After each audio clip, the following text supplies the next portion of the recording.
Welcome to the Currency of Grief, the podcast where we confront two of society's most taboo topics, death and money. My name is Justin Weidenfeld, and I'm here to serve as your grief financial officer, guiding you through the complex and emotional journey of what happens when money and mortality collide. Whether you're navigating the aftermath of losing a loved one, looking for practical advice on handling pre- and post-death planning, or simply just wanting to start those hard conversations about legacy while you still can, this space is for you. Together, we'll hear real-life stories from real-life people who have navigated the intersection of grief and money and come out the other side. Our guests will share their stories, practical insights, valuable advice, and moments of clarity so that none of you have to navigate this alone. I'm grateful you've decided to join us on this journey. Now let's dive in. So without further ado, let's meet today's guests. I'm honored to be joined in the virtual studio with Elliott Appel. Elliott is the founder of Kindness Financial out of Madison, Wisconsin. As Elliott and his family have navigated his dad's cancer and eventual death, Elliott was drawn to helping people through similar situations. His mission is to help widows, widowers, and caregivers and powers of attorney relieve stress, responsibility, and time. When I met Elliott, I was amazed by his intentionality, the intentionality that Elliott puts into everything that he does. And when I heard his story and read his blog about how he felt guilty about his inheritance, I knew he'd be perfect for the podcast. So, Elliott, thank you so much for joining me on the Currency of Grief. Thanks, Justin. I'm excited to be here to talk a little bit more about loss. Amazing. Well, we're excited to have you. What made you drawn to the currency of grief, and what made you want to come on the podcast to share your story, besides the fact, obviously, that I asked you to join? Yeah, an invitation's always great, but I think more than that, just having more conversations about loss, that's not something we do in everyday society. It's more of a hushed, like someone loses a spouse or a brother or a sister or a child, and the room just kind of gets soft and no one really knows what to say. And I think we're all sort of at a loss when that happens. And I just think having more and frankly blunt conversations around death is a good thing. People die. That's a normal part of life. And I don't think we talk about it and process our emotions enough. Our emotions get to go to sort of a corner of a room, and we don't get to do that out in the open. So I'm hoping something sparks someone else today, based on our conversation, to have a conversation with a friend or a family member or something about death or loss or even just emotions. Yeah, that's amazing. And I know it's pretty ironic that before we hopped on and pressed record here, you were saying about how you had similar conversation with your own family this past weekend. Yeah, we tried. Someone had referred something called a death deck to me, and it can be a card game. We didn't treat it as a card game, but I'd encourage you to check it out. I'd never seen it before, but they have some interesting questions around death and loss and what you want to have happen. And some questions are very blunt and in your face, and it's very clear, like, I'm going to choose A. And other than other ones, you have to think a little bit more. But Yeah. it just is a good, like, most of us don't know how to start that conversation, so it's fun to have. I don't know about fun's the right word. I had a good time. I don't know if my family member did, but it's a good way to spark that conversation, ask questions when you're not quite sure where to start. Yeah. No, that's important. I think there's decks around like relationships and all of that, and this is part of life. Yeah, definitely.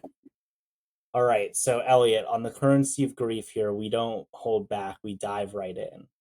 And so tell us a little bit about your grief story.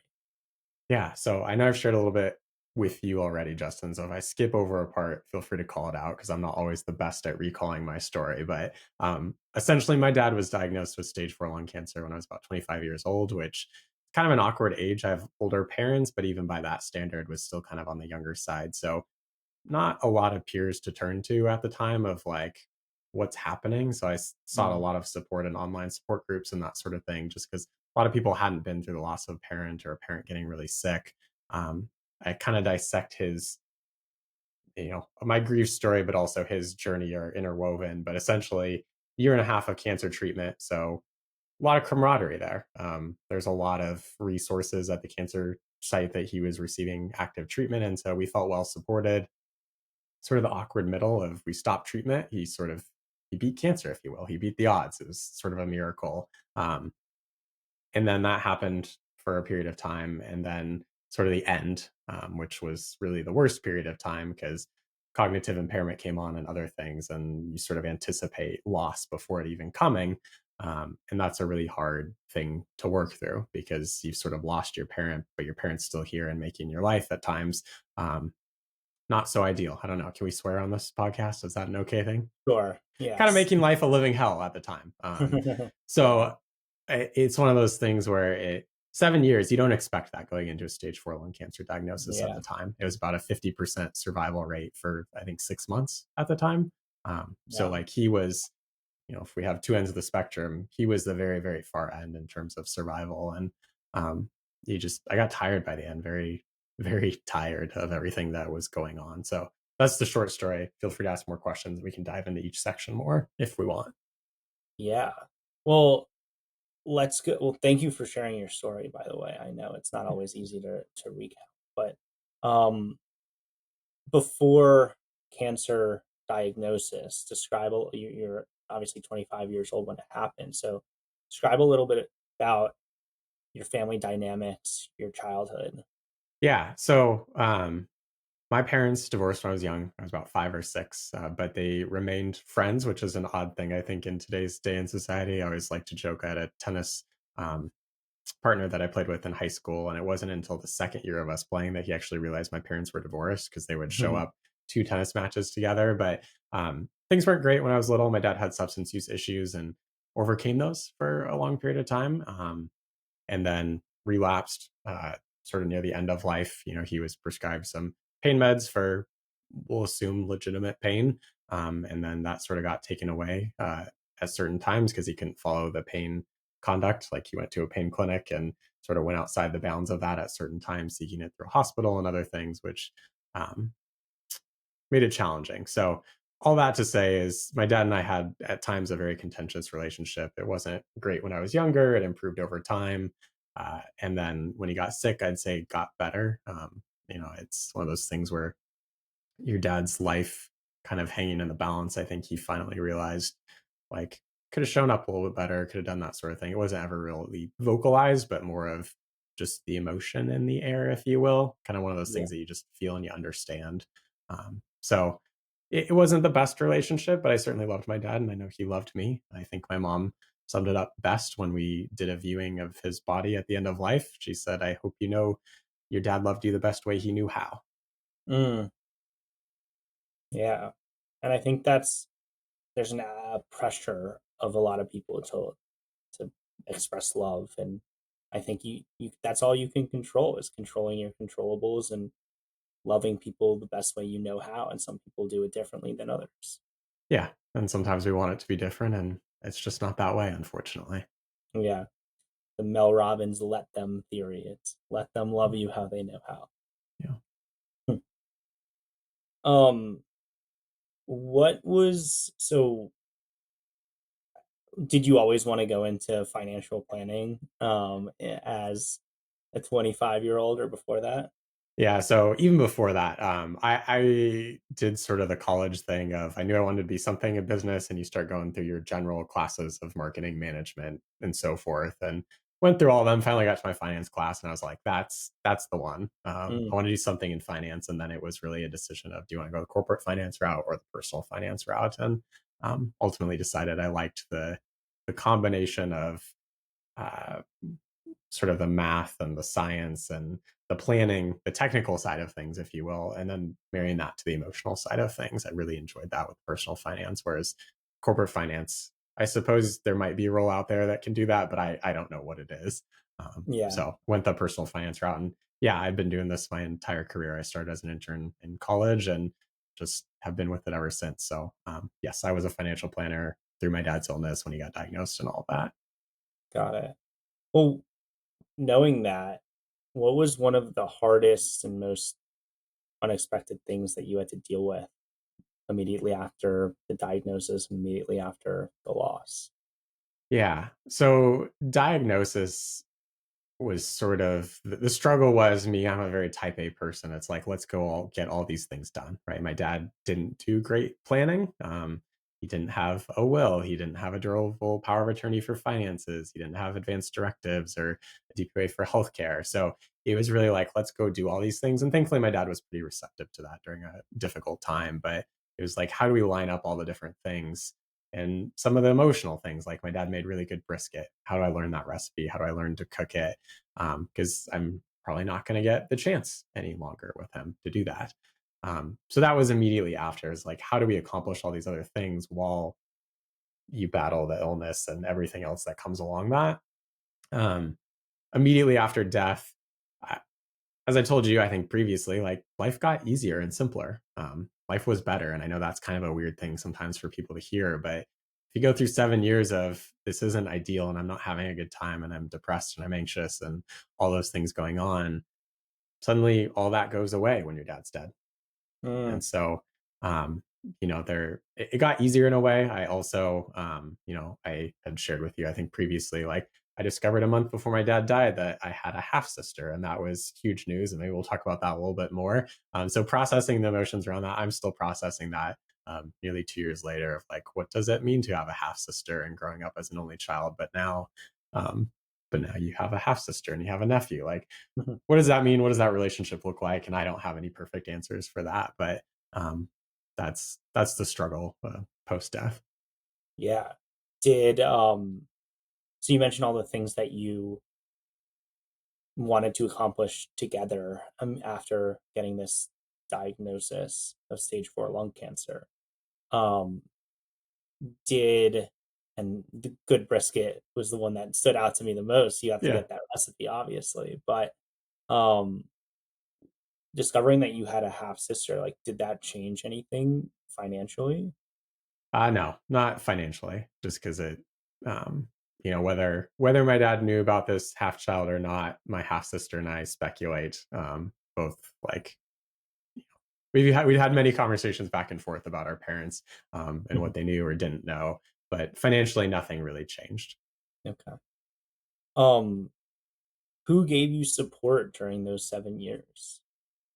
Yeah, a variety of people, and I know I'm gonna leave some people out. I apologize for that if they end up listening to this, but, Oh, they will. um, I think first and foremost, therapists at different times, particularly the therapist that I had as my dad was passing away, was super helpful because I was trying to process some of those emotions where I was angry at how my dad was behaving and how much of that was the illness versus personality, because that was also hard to distinguish and differentiate from at different times.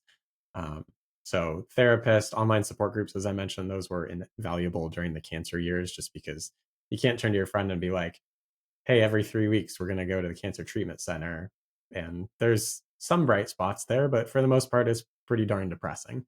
So Mhm. just having people that it's cathartic to just post online, because there wasn't any real great local resources of people across the country that were of similar age that were experiencing the same thing. My mom, probably should have started with her. Sorry, mom. But my mom and I were on this journey together, and I always like to say that she was the primary caregiver and I was the secondary, and we sort of switched seats at different times for different tasks and took on different roles, and it would have looked a lot different and a lot worse had she not been there to help. So I'm very blessed and thankful and grateful for all of that support. Then my wife has been there along the way, and my wife actually works in medicine, so it's helpful at times to have her be a sounding board of like, is this normal? Is this strange? Like, what are some other things that we should be considering? That's really helpful when it's just like this person on the couch as opposed to a doctor that you probably don't get a lot of FaceTime with, just because medicine's not set up to be that way, unfortunately, with the way insurance works. Mhm. So those I want to pause for a moment just to see if there's anybody else. Oh, our elder care consultant, and the Mm. people who worked on that team. Just friggin' amazing people. No other way to put it. They were there when we were like, "Hey, we can't deal with this anymore. Can you deal with whatever it is going on? Whether it's getting my dad to his cell phone, taking him grocery shopping, booking a doctor's appointment." They just stepped in whenever we needed help. So that was super helpful. And then caregivers that like we had an agency that various caregivers came in, and pros and cons to that, but it made our lives easier. So Yeah. those are the ones that come to mind immediately. Again, I'm sure I forgot someone, and if I do, I'll post afterwards. Then maybe you can put in the Mhm. show notes or something. Um, Yeah, so one of the things that stood out to me is that I think as financial planners, we should probably marry someone in medicine, right? It is helpful, but it does come with its own challenge as well. I'm sure. Yes. No, I am. Anyway, um, from an elder care consultant, when like this was the first time that I really heard of that type of role. Yeah. What does an elder care consultant do? You mentioned doctor's appointments. You mentioned getting a cell phone or grocery shopping. Yeah, talk me through that. Yeah, and this is a very non-standardized term. So I just want to differentiate for a second that some people will say they're an elder care consultant, geriatric counselor, whatever we want to call it. And sometimes they're just trying to put them in an assisted living or nursing home or some sort of housing placement where they receive a commission. That's not Hmm. this person. This person, and I just want to distinguish that because if you search online, sometimes that's what you'll find. And I don't want people necessarily to go to that because that's just That's super helpful. conflicts of interest, right? Of Yeah. if they're receiving a commission from where they place them, but it appears free, there's issues with that. Whereas we paid this elder care consultant directly an hourly rate. It was not cheap, but it was well worth it. So this particular outfit, and each outfit works a little bit differently. So the main person who started it, her name is Laura. She also runs a counseling business for people in that state. So that was an avenue of someone who like understands what you're going through if you want a counseling side of things. But she also had a care team that would help find housing placement, have conversations around how do we introduce someone to propose this idea of a different housing situation. So that's originally why we hired them of my dad's declining, he's not doing well at home, but he's basically refused any sort of conversation of let's start thinking about independent living or an assisted living or something where you're not at home or bringing care in even. So we had conversations of like, what do we do around that? And how do Hmm. we pose that idea? But it quickly or slowly evolved depending on the time to they just picked up where we couldn't. Yeah. So it filled a lot of the gaps. But they can do the more technical stuff was care assessments and that sort of thing to say like here's how you could outfit your home and a lot of those things. And I'm not trying to discount that, but it was more for us like we just need help with all these emergencies that are popping up and they're not real emergencies, but they're my dad's creating an emergency out of them. How Well. do we get care because I can't drop my job and fly across the country to do something every single time, and my mom can't do that even though she's retired. Like emotionally we just can't keep showing up every single Yeah. day for every small emergency that's not actually an emergency. Hmm. Where was your dad located, and where were you at the time? Yeah, so I was an hour away from my dad for part of this while we were getting cancer treatment and all that, and then partway through I moved across the country. Again, my wife works in medicine, so for her residency we moved out to Wisconsin. Hmm. And so when he died, we were out there, but my dad was still back in Olympia. So now I was living in Seattle previously, so very Got it. close and then very far, which Yeah. there's pros and cons to both. Yeah. Refusing more care. I think that's pretty common, or maybe in denial of, hey, I actually need more care. I need to Yeah, go into assisted living or a nursing home. Um, how did you have that conversation? yeah. Um, It we tried diplomatically at first. I'm a lot less diplomatic about it these days, and that's maybe not for the better, but I think people need to hear trying to age at home is very expensive, very challenging, and emotional toll on everybody. So we tried to say like, "Hey dad, I think quality of life would look better here and here's why," or let's go tour a place just to check it out and see what's happening with it, or how do we bring care in? What does that cost? Is that worthwhile to you? What can they help with? How can we make your life easier? Because he was asking us to do a lot of smaller things that are exactly what someone would do who's coming in to provide that care. I would have Yeah. preferred to spend time with him, either out or inside his home, rather than let's go grocery shopping and that takes 2 hours because my dad's moving slowly and can't do it well. Um, it Right. just he held on to a lot of these things. So we tried to be diplomatic at first, and then through conversations with our elder care consultant, kind of came around to the idea, and I we it's very hard to internalize this, and I still have a hard time, but I'm better at it. They basically said, you have to let them fail. And I think that's a hard reality for a lot of people to come up with it if you have a really stubborn parent, of which my dad was. Um, Sometimes you just have to let them fail and then come crawling to you to ask for the help at that time, because there's not you Hmm. can't force someone to do something that they don't want to do. Right. Unfortunately, our legal system is set up in a way where autonomy at all costs, and that's not necessarily always a good thing. Um, is there an element of what if it's too late when they come crawling to you, or is there an element of um, like I feel like people could be. I wish I was stronger, like less diplomatic earlier, right? Yeah. But people have, like you said, their own autonomy to do what they want to do. So, um, how do you navigate that? Yeah. There's not a perfect way. I mean, it depends on your person, but can it be too late? I think it depends on how we define too late. So I'll give my dad as an example that he did call me one day in tears, and I'd never really seen my dad cry. It was like, "Hey, I need to find a place." And I was pretty blunt with him. I'm like, "This is how much it's going to cost. This is the process. If we do all this, will you actually go?" He did end up going, got kicked out 48 hours later. The assisted living facility didn't do a good job of reading his medical file. I thought they had. And the moment my dad had an outburst, which wasn't uncommon, he basically like started waving his cane and making threats. But again, there's an old man. Like nothing's really going to happen. But they kicked him out for that. So I was pretty angry at that point because we just spent 5 grand and a week or two of our lives moving him into this facility. Mm, And then, so it's one of those things where he didn't really get to choose. So we had to choose for him, and he wasn't involved in the process. So there was less at stake. It's like any other conversation. If you have someone be involved in the process and be a part of it, I think it's an easier transition than this is where you're going. This is what we found. And they're not really sure why. And part of the reason my dad had an outburst was because his diabetes medication wasn't properly set up, and we had to do that all on short term notice. Um, Another possible too late is he got hospitalized. No other places would take him. We finally found an adult family home who would take him.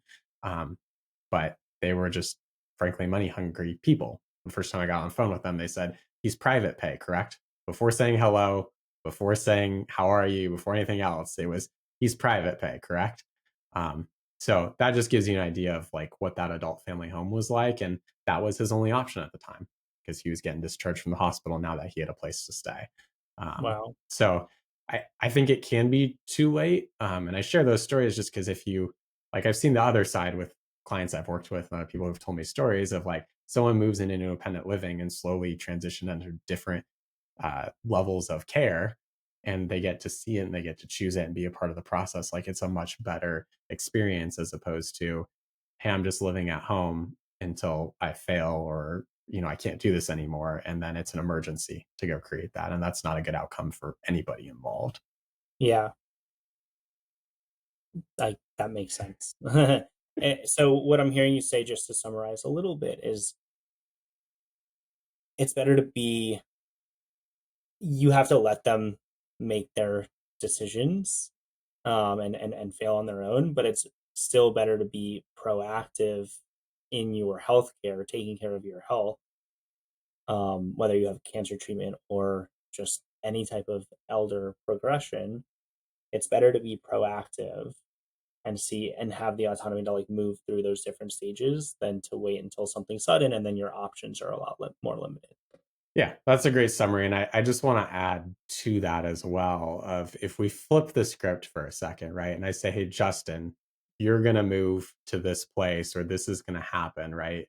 There's not going to be a lot of buy-in, right? If you Yeah. tell someone what to do, like I'm the same way.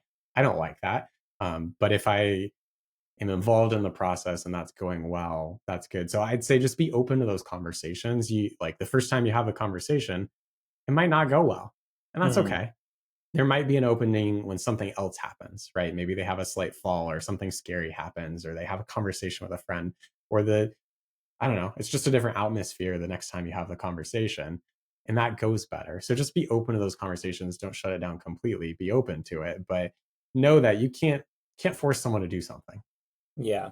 That Right? makes As a lot much of as we sense. want to, as much as we love them, we can't do that. So if we operate from that sort of point of perspective, it's probably not going to be a good conversation.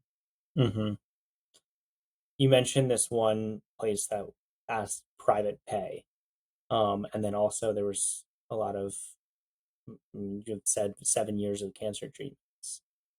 Talk like what were the bills like? What was the cost of care, and how much does an elder consultant cost?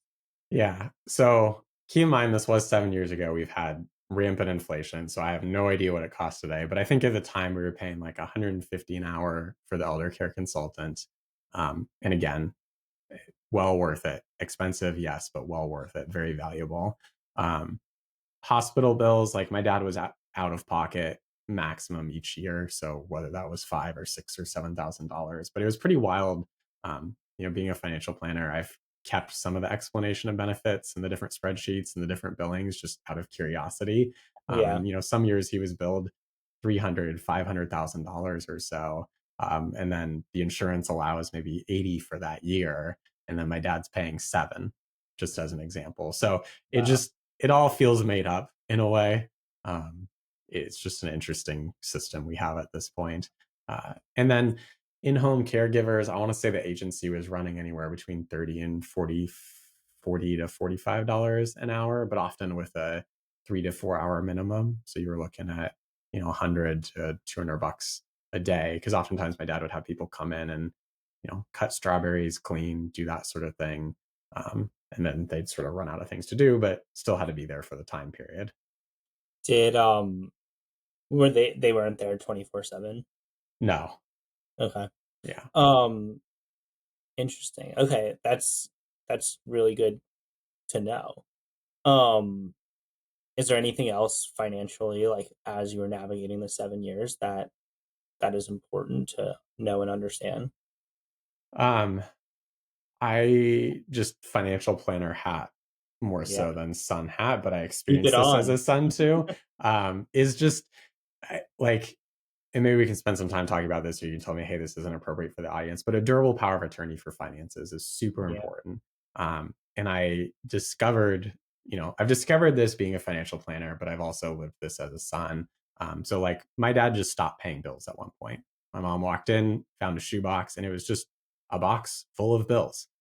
Some were overdue, some went to collection. So I spent an afternoon one time calling all the bills to see, hey, is the bill still with you or is it in collections? If it's gone to collections, who's it gone to? Is it accruing interest? All those sort of things.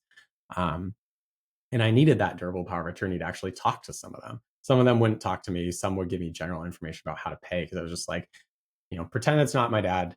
Pretend I have the ID number and that we want to pay this bill. How do we do that? So there's ways to get around that. But a lot of times, like if yeah, you're trying to get added to a bank account or something like that and no one else is on it, you need that to contact the bank. Now, thankfully, my dad added me early on with a specific bank form, but I run into a lot of people who have springing durable power of attorneys, which only become in effect when someone declares you incapacitated. Spoiler alert, it's really hard for people to want to declare someone incapacitated, even mhm, if they pretty clearly are by normal standards. I was astounded at the types of decisions my dad can make. And my dad didn't have a springing DPOA, but when it came to healthcare decisions, I was pretty astounded at the decisions he could make that was totally against his health, well being, society's sort of like collective well being.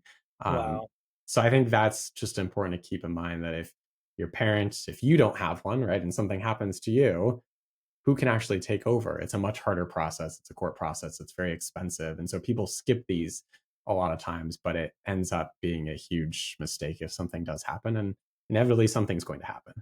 yeah. Um, I think a lot of people when they think about estate planning, especially maybe younger people, 25, 30, they're like, well, I don't have any assets. Like, I don't need to do estate planning. Well, they don't think about these ancillary documents that what happens if you can't make a decision on your behalf, medical, financial. Yeah. And part of that is asking your parents too, or like seeding the conversation of like, do you have this done? What does it say? What sort of care do you want? And having some of those bigger conversations, because it's really hard to figure that out in the moment if you haven't had Right. them. Yeah, we often say here is your number one job should be to grieve, whether it's the cancer diagnosis or after the fact. And the more you have these conversations ahead of time, the more you can grieve when the time comes. Yeah, and just a note on that, maybe this was an earlier question that I'm answering now. Like part of the easiness when my dad died, my dad had a prepaid cremation service, and that was wonderful. Um, Mm, like he died, they collected the body. we really only had to make a decision on whether we wanted to view the body at some point. Other than that, the rest of it was taken care of. And that was a really nice thing to not have to go out and try to figure out, like, does he want cremation? Does he want a funeral? Which one? What other services? Like, all of that was outlined already. And it was a simple phone call. Yeah. Can you go back to durable powers of attorney and springing powers of attorney, just for those keeping score at home? Yeah. Um, which one's which one, like, you don't have to like necessarily make a recommendations, but like explanation on durable versus springing. Yeah. So I'm going to give my disclaimer here. I'm not an estate planning attorney. Talk to your estate planning attorney. But here's the Yeah. understanding: durable power of attorney that you sign and that says effective immediately, essentially the agent that you name can take over whenever needed. So in my dad's case, my dad had a DPOA that was effective immediately when he signed it years ago. So I could take that to the bank. I could send that to the bill collector. I could say, hey, I'm my dad's DPOA. I can talk to you. Um, it's not that simple. Like, it takes time to get set up, but I'm simplifying it there. Whereas the springing durable power of attorney, certain things need to happen or for it to spring into action. Typically, that's a lot of the ways that it's written is two physicians certify that they're incapacitated. Now, a lot of people think like incapacitated is a pretty clear line. Well, it is if you have a stroke and you're in a hospital bed and you can't do anything. That's not the case for most people, particularly as they age. There's sort of a capacity gray zone, we'll call it, Yeah. in which case they may or may not declare them incapacitated. That's kind of a risky thing for someone to do and take away essentially someone's rights. So I'm not, as you can hear, I'm not as big of a fan of springing durable power of attorney because, if you trust the agent that you're naming, you should trust them whether you have capacity or you don't have capacity. Is Yeah, my personal philosophy. for sure. And it sounds like um it was really interesting. It's really interesting to hear it from a son's perspective, because, or from the power of attorney's perspective, is because most people, when we talk about this stuff, say, I don't want to be a burden to my kids. I don't want to be a burden to the people that I'm leaving behind. And so making this decision, although a minor, maybe one word change, can mean a lot when it comes to time spent on the phone with banks and different institutions. Yeah, and I just think about it for a moment. Like, if you're trying to implement this springing durable power of attorney, something went awfully wrong for that to happen. Yeah. Like, your life is going to be a mess with the healthcare or something else, or like paying, like, everything is a mess at that point. Why add that separate layer of trying to find physicians to then declare someone incapacitated, to then apply the process? Like, we haven't even talked about the process. Financial institutions aren't great at processing these forms. They tend to go to a special department and they linger there oftentimes for weeks, even though they shouldn't. So, like, best case scenario, and a lot of times it's weeks before you gain access to that account if you actually have the DPA already. Right. Um, Bouncing off of this, springing off of this, pun intended. Yeah. Um, what was the hardest financial decision that you had to make, and how did you navigate it? The hardest financial decision. Um, I think the hardest one, and maybe I told you something differently, and if I did, let me know. But It's fine. um, I think it was balancing my dad's care between going back to this idea of private pay versus spending down to Medicaid. My dad was kind of on a threshold where he had enough assets to private pay for about 2 years, which tended to be the amount of time that you needed to negotiate a private pay to then be able to stay if you spend down those assets, qualify for Medicaid, and the place has a Medicaid available for him to stay. So a lot of it was like, hey, dad, you have food at home. Stop ordering Starbucks on Uber Eats and spending hundreds of dollars a month on that, because we're not going to have enough money for your care to then get you into a better facility to private pay for 2 years. So that was a huge concern, like, and something that I think I've written about in the past that I have a little regret of, just because my dad ended up having enough with him passing away. That wasn't a factor, that he was just trying to enjoy his Starbucks, and that, like, I Mhm. feel a little bit bad about that. Mm. So you were telling him to maybe reel in his spending a little bit so that he could afford better care Yeah. and not qualify for Medicaid? Essentially, like, a lot of facilities in his area would allow you to private pay for 2 years. And then they'd Hmm. essentially make a handshake agreement that if we have a Medicaid available, we'll do everything in our power to keep him.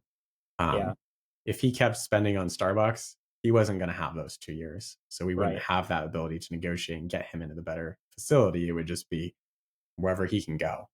Hmm. Yeah, that's super interesting. Um, how do you navigate when you receive a diagnosis like that and you're planning for elder care? How do you navigate spending money today on the life that you want to live while also planning for the future? Yeah, I don't have a good answer for you, Justin. I wish I did, right? Because like statistically, my dad should have been dead a long time ago. Um, but he ended up living 7 years. Like no one saw that. And I think that's the struggle with any sort of financial planning decision as well. Of like people hit retirement and maybe they retire at 60. Are they living to 61, 80, 85, 100? Like we don't know. So I think Yeah. it's like what is the downside to spending too much? What is the upside? And just weighing that personally with your own risk level. My Hmm. dad was never real great with money to begin with. So like his spending habits tended to favor today as opposed to a lot of people I work with tend to favor the future. Um, I don't have a good answer for you, unfortunately. That's fair and fine. Um, when you take on this sort of consulting and financial role and maybe helping your dad reel in the spending, it's kind of like parenting your parent. Like you become the caregiver of your parent, and they cared for you for all those years. Yeah. Was it weird to parent your parent? Absolutely. It's a really hard thing to do. And I think a lot of people, as their parents grow up, they're discovering like I do have to parent my parent in some way. My mom calls it parental maintenance now. Like she was here recently and it was, how do I get this thing set up on my phone? Or let's set up this bill. We ended up canceling it instead because she didn't really need it anymore. But it's one of those things where it is a privilege to step into that role. And it's nice when parents invite you to do it. So when they do, like go for it. If they don't, find ways that maybe you can slowly do that over time. And I always like to share the like when I'm telling other folks these examples, and I do this in my own life, I do this with my dad, is like, let's say we talk about the importance of estate planning. I could say, hey, I updated my estate plan recently. Here's why it was important to me, what it says, what it does. And that's a very easy conversation then to say, like, hey dad, do you have an estate plan? Like what does yours say? That sort of thing. So using other real world examples, I think are a really helpful way to do that as you parent, because then you're sort of it's I feel like it's less of a imbalance of power or knowledge. It's sort of bringing everybody to the same playing field. Yeah, I love that.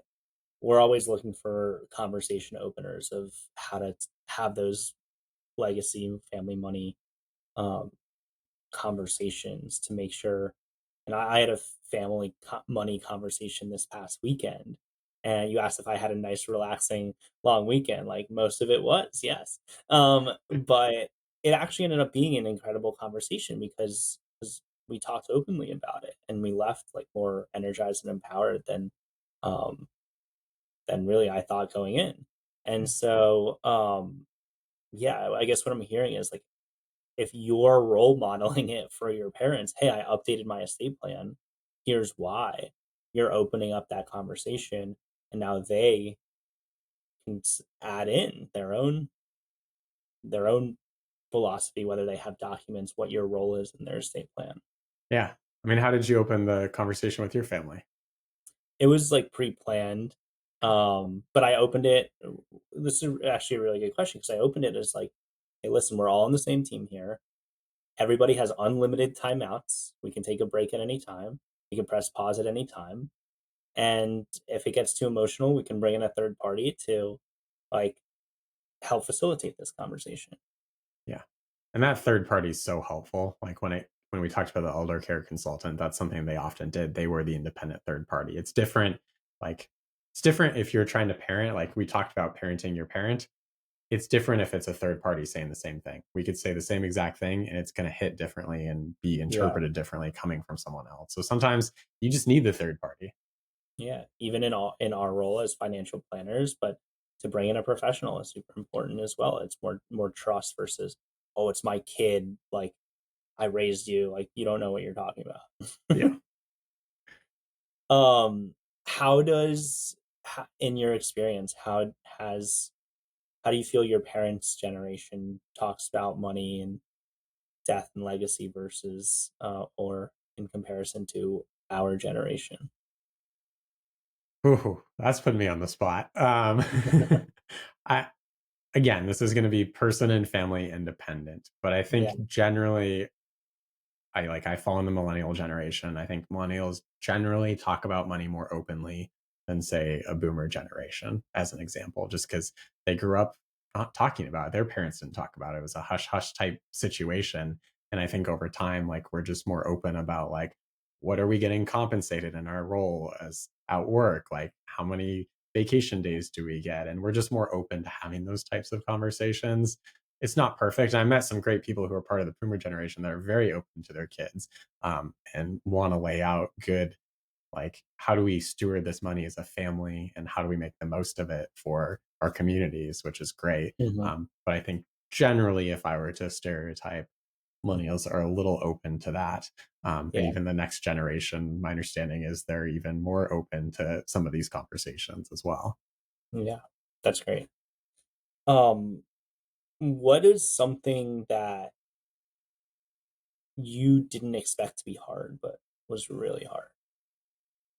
Um, I So working around money and like it should be an easy thing, I think is the standard sort of answer. But receiving the inheritance was a really awkward emotional time. Because again, I had an idea that I might receive an inheritance, but then my dad kept living. And so it's like, well, sounds like I'm not. So we were somewhere between an inheritance and helping support my dad's care, like me potentially paying for some of that. Like that had Yeah. crossed my mind. Um, and so, like, when I received it, it was more of, I just wanna deal with this and move on. And that's not the best way. I just wanna pause there for a second and tell people, like, that's not the best way to do it. But Yeah. thankfully, I have systems in place for my own financial plan for my wife and me, that made it easier to do, but it was one of those things where it's like, "Okay, like, I get it let's just invest it and be done with it, like, because I didn't need the funds or anything. But I didn't really give it a lot of thought because I didn't really want to deal with it at the time. And it was just, Mm. it was an awkward thing because I knew it was coming at some point as he started to get worse. And again, working around it, like I help counsel clients around inheritance and we have conversations around that. And a lot of people want to separate it into different accounts. So that way it's like, that's the inheritance account. I'm treating it differently, which if you have to do that, great, that's fine. Generally, I'd say that's not the best thing because people tend to treat that differently than money that they've earned, Hmm. which it's all yours now. It's all supporting the same thing. Yeah. Um, so that was just a hard experience that I didn't expect to be hard. Yeah. Talk through that because I think a lot of people set it aside or they're like, I don't want to rely on this. Whereas you just integrated it. It is like kind of like a bonus in your job. Like you integrated it and Yeah, you're just like, all right, invested. Let's go back to my day job. And yeah, so, I mean, we're not psychologists, so we don't have to like pontificate as to the behavioral finance of what how people segment it. But I do think, at least for me, with life insurance, like when I got the check, it was like that was kind of part of my dad. yeah. And the last thing I want is to like lose part of my dad. And so I think it's super interesting of like that inheritance. Like, should like are people maybe more conservative with the inherited money? Are they putting it towards their financial goals? Like, is it all maybe it all depends on the relationship that you had with the person.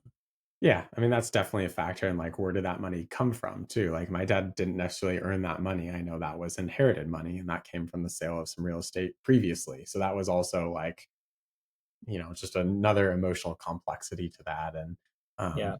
um, I've just seen different things of like some people are more conservative because they get it as cash. Mine came in cash. Some people leave it in cash for a long period of time just to process it, which is fine. Like that's a great thing to do sometimes if you lose, particularly if you lose someone suddenly. Yeah. We're not always making the best financial decisions Mm, around loss and grief and that sort of thing. Again, I got to grieve my dad's loss many years prior because they're like what was left of him when he died wasn't him. Um, And so it was a little bit different situation receiving that money. But some people receive stock and want to hang on to that stock for their lives. And that's not a stock that they normally buy. I've seen Yeah. that in the past. And again, none of it's good or bad. It's just, I think, a recognition of like, how are we treating this and what's happening with it. But for me, I really like a lot of things got wrapped up prior. We've talked about that. And this was sort of the last piece of the puzzle besides his final tax return where I just kind of wanted to be done with it. So it's like, what's the least, what's the path of least resistance here? Let's Hmm. just invest it and treat it as a bonus. I spend a little money. So something my mom taught me previously that I've always liked is take a small percentage of any inheritance and go buy something really fun or meaningful to you. So for me, my dad was a good cook, and that was one of the few times that we did okay was in the kitchen. So I went out and bought some nice knives that I had wanted to get for a while. Yeah. To cook the brisket. I did get a knife for slicing the brisket, a really long, nice knife for that sort of cut of meat. That's awesome. Um, as you're consoling and counseling widows, um, do you do you see, or how do you advise around inherited funds post death, whether it's sudden or not? Like, are you helping them make this all the decisions right up front? Are they kind of staggering decisions as they're ready? How would you advise someone who's making financial decisions after a loss of maybe a spouse? Yeah, it all depends how they're coming to me. So again, like, was the spouse sick for a really long time and maybe there was a little relief when they died and they like had grieved them somewhat. They might be in a different state of mind than someone who lost their spouse last week suddenly to a heart attack. Hmm. Those are very different situations where one, I might be a little more hesitant and walking a little more slowly of like, hey, you do get life insurance proceeds. Maybe we sit on it for a few months or longer to decide what to do with it. Um, or maybe it's the type of situation where we can take action quickly and they're ready to move on it. So I just try to meet people where they are and show up and see like what's happening right now. How are you feeling about this? And let's talk through the different options and see like what comes to mind and what comes up for you. Um, Yeah. and then go from there because everybody's different again in how they process their grief. And some people are ready to take next steps financially. Some people aren't. Hmm. Do you think, let's say you're not in the profession of helping grievers navigate life after loss, um, I feel like the same thing applies of like meeting them where they are Yeah. to help friends, family members who are navigating their own grief.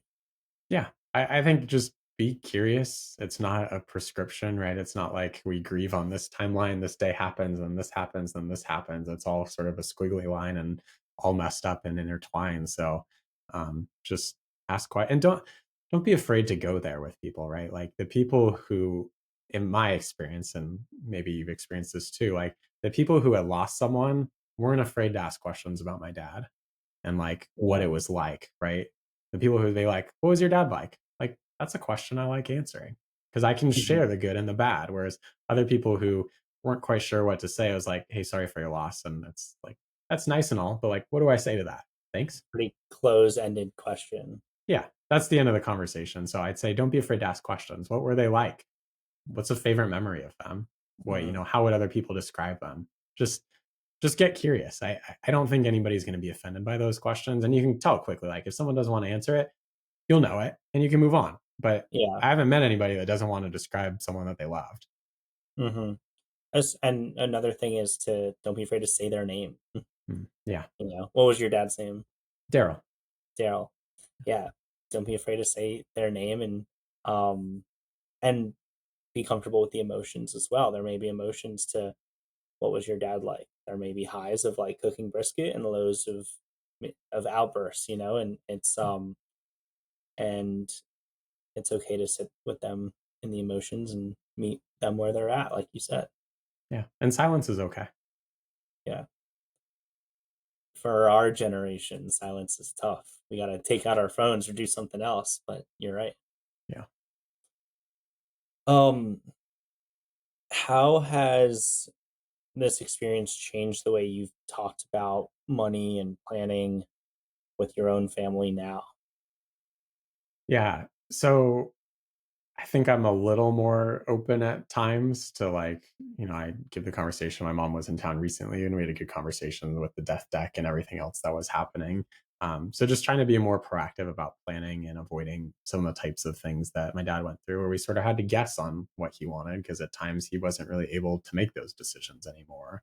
Um, and, not so much with my own family, but with um, clients and other people I meet, just having conversations about that springing durable power of attorney. It's just such a big thing. And most people are like, oh, I have a DPOA because it says DPOA. They're like, hey, I'm good, I'm covered.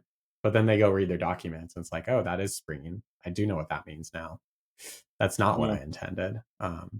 So it's just, again, simple things that are sometimes hard to do, right? Like reviewing account titling, reviewing beneficiaries, making sure you have an updated will or trust, DPOA for finances, DPOA for healthcare advanced directives, and knowing like, hey, do I have a file that says exactly like how my finances are set up? So if something happens to me, someone could take over. That's something that I try Yeah. to update regularly. So when it comes to me personally, I don't do the best job. I actually still need to do this. But like having a document of where are all my accounts, what's the beneficiary, what's the title, who do you get in touch with, who are the professionals we contact, that sort of thing. Having a simple file folder can be a huge time saver. Yeah. Um, that's important. And I think your comment of how are your finances set up? Everybody's finances are set up differently. Like some people may own a business, some people may own a ton of real estate. Some people may just own investments. They may have a lot of life insurance. They may have a little life insurance. Like everybody's different, which makes our job so cool and interesting is because everybody's set up differently. But um it's important to be organized, Yeah. And especially when something like this happens. yeah, and you brought up life insurance, which I think is a good thing. We haven't talked about that much, but while we're talking about loss, like go get a quote for life insurance from a knowledgeable broker. If you don't have much or if you like haven't reviewed that recently, it's just so cheap relative to the benefit that it provides. I often see a lot of people undervalue their lives if they die. Like they might have $50,000 or $100,000, which might sound like a lot, but to increase that to $500,000 might be like a meal out a month, just as an example. And you just like think about what that extra that would provide for someone. My dad didn't have any life insurance. He was old enough, didn't really need it. But for those who are younger that are listening to this, where someone is dependent on you, it can be a huge blessing. Yeah, it's good. Good comment there. Um, what's a belief that that has changed around money, legacy, and family after this experience?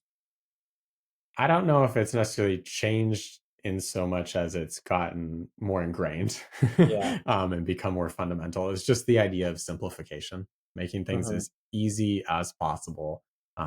My dad had a bank account, and that was it. I've met people with 9 different bank accounts, and I think about if when he died, I had to go then contact those 9 different financial institutions to figure out how to get that money. It's just unnecessary. Yeah. Um, you're not providing any benefit to yourself, and you're certainly not providing any benefit to your heirs. So I think simplification as much as possible and making things easy and paying for that simplification sometimes is good peace of mind. Yeah. What would you say to people who say, but I'm diversified because I have money at all these different institutions and different bank accounts with different brokers? I mean, a lot of the brokers have such high limits of insurance, like on top of any SIPC or FDIC, if we're talking about banks, that like it's a null point. And honestly, if you pick one of the large ones and they go down, my general philosophy is if they go down, we have bigger issues that probably we're not going to care about money very much at that point. I could be Yeah. totally wrong, totally speculation on my part. My personal belief is if you pick one of the big ones that are reputable, there's such an ingrained. I mean, we saw this during the financial crisis, right? They were so ingrained in such a part of the system that if they go under, it's implied that the entire system's going under at that point. Yeah. I don't disagree. um okay. And one of the things we mentioned at the top of the podcast that we actually haven't hit on yet necessarily was the guilt around inheritance. We talked about how you kind of receive the inheritance and wanted to move forward. But if we do kind of sit in the mud a little bit around getting that inheritance, talk to me about the feelings around that you see or you felt around the inheritance. I think I felt like a lot of people feel is that it's just unearned, right? Like one day money pops into your account and you're like, that wasn't there yesterday. That's only there because my dad's dead. That's an uncomfortable feeling. And that's part of the reason that I just kind of wanted to get on with it because I didn't really want it there. I purposely wanted to muddle it into other things so I couldn't see like what was my dad's money because now it's in my brokerage account. There was money there previously. I've added money subsequently. I Yeah, don't know what like I know what I got, but I don't know what that's grown into or anything like that. And so it's now sort of become a part of mine. And I think that's for me, that was a helpful thing. For other people, yeah, that might not be a helpful thing, and they do want to treat it a little bit differently. I also like I mentioned, I have the kitchen knives now. That's that's my dad's money. I think he'd be proud of that. He would be happy for me that like there's some knives in the kitchen, and that was our way of bonding at times. Um, but again, yeah. I love it's just that. that awkward feeling. Yeah, one of our other guests was told to buy a bench, and he was like, my parents don't like sitting, so why would I buy a bench? But instead he threw a charity golf tournament, and so for you, it's the knives, and that's a Yeah, good reminder that your dad's with you and he's proud of you. definitely. I love that. And same thing for me as well. Like first couple of years, I was like, this is money that I'm not going to touch. But I also have no money because I'm in college and I need to start my life. But I'm not going to touch it because this is my dad's, and I don't want to lose a piece of my dad. And then over the years, it's been 6.5 years now. It kind of just gets confundled into everything else, and it becomes part of my financial plan that I can't avoid because I'm paying taxes on it, you know? Yeah, Um, and so eventually it just gets interwoven into my life, and um, grateful that a part of him is still with me in that, and grateful that a part of him is still with me everywhere I go. Um, but it's there are definitely a lot of emotions around it. yeah. And I don't know a way to get around those, and I don't think it's like we want to get around those. I think it's just coming back to the idea of like the money is not like in my case, the money's not my dad, right? Like that's not him. And if I got this, I think about like what would he want for me? Like he would want Hmm. me to go out and live my life with or without that money, right? And so by spending it or investing it or whatever I'm doing, like that's supporting my life. And I think about that's what he would want. And I think that's important to keep in mind as you get inheritance that I think a lot of people wouldn't necessarily want you to keep it separately or hang on to this one thing because they owned it. It's now a part of your life, and most like a lot of people have supportive parents that want their children to flourish and to go out there and live their lives. Yeah, no, the money is not my dad. That's very important. Yeah. Um, Changing gears here. All right, a little Yeah. curveball. Well, maybe it's not that big of a curveball, but tell us about the book that you're writing. Yeah. So I'm excited about this book. I'm really excited about this. I've done one book previously, which I was also excited about, but this one in particular, I don't know the title yet, but it's essentially how to protect your parents as they age. So I am interweaving some of the stories and the experiences I've shared today about my dad into that book, along with practical tips from the financial planning side of things. So Hmm. marrying the decade plus experience that I have in financial planning, along with the hard life lessons I've learned as a caregiver, like how the heck do we protect our parents as they age? And this is something that I'm hearing more and more, both from financial planners, from friends, from news articles. Like everybody's trying to figure out as my parents age, how do I protect them from scams? How do I get them set up to make things easy for me? How do we have some of these harder conversations in life so things are set up properly? So it's a little bit of everything. I'm hoping that it'll be released early next year. I'm about 50,000 words into it and maybe have another 10 or 15,000 words left in me. And then obviously the edit process. But Yeah, um, I just, again, we need to have more conversations like we began this conversation. We have to have more conversations about this because people are getting older. Care is not exactly ideal in a lot of situations. So we need to figure out what's the plan and what's the backup plan. because it's not going to create itself, and it's not going to be a great plan probably if it's created under a stressful time. Definitely. I love that, and I'm excited for you to go on the journey of you've already wrote a ton of words, and you have some more to go, but publishing, launching. What was your first book about? So that book, I have it here. I'm going to hold it up here in case people want to check it out. It's called Money Lessons for Change: What They Should Have Taught You in School.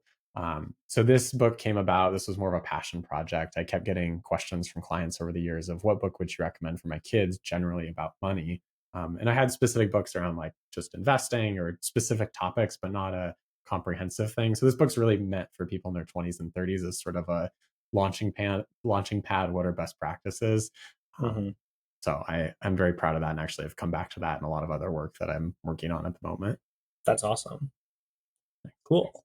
Um, I have next to me actually is the Everything Guide to Investing in Your 20s and 30s. But that is more focused on investing. It does talk about the difference between mutual funds and ETFs and fees and all of that stuff. So um, we can never get enough education on financial literacy because it's not being taught in school or Yeah, maybe as professionally around the dinner table. definitely. So as we wrap up here, Elliot, I have one final question. As let's say someone's coming to you and they just received a cancer diagnosis for a parent, and they're looking to take care of their parents. They're going on this journey with them. What advice would you give someone? It's a very open-ended question. Very tough one. I would say sit with it for some time. I think a lot of us are inclined to do something, right? We get something, we have to react to it, and there'll be time for that. But I think the moment that you get that, just sit with that for a while. That's something I struggled with, of just like feeling whatever I was feeling when my dad got diagnosed. Obviously, all the things we talked about today, getting your estate plan updated, all of that, and working through that process, super important. But you don't really get to schedule grief and your emotions. And so when you create space to process it, allow that time to feel, because I'm still processing things years later. And again, it's been Yeah, 7+ years since my dad's diagnosis, 2 years since he died. So we're almost 9 years out. And things still come up for me when certain situations happen. yeah. Grief can't be scheduled. Yeah. That's true. Well, Elliot, thank you so much. I appreciate your time and the energy and the advice that you brought to this podcast. Where can people find you? Yeah. So I either YouTube, if you're interested in financial planning things, Elliott Appel, Appel. It's the at afterwards, but I think the easiest way is probably kindnessfp.com, which is my financial planning site. There's a blog, I do a newsletter, a little bit of everything, but that's the best way to get in touch. Okay. We'll link it in the show notes as well as a link to your current book, and maybe we'll add your future book That'd be um, amazing. as well. And you'll have to get those over to me. But I really appreciate it. Your advice is incredibly valuable, and I know our audience is going to take a lot of lessons away from this episode. Amazing. Thanks, Justin. Of course. Podcast family, thank you so much for tuning into another episode of the Currency of Grief podcast. It's a great day to have a great day, so go have a great day. We'll see you next time.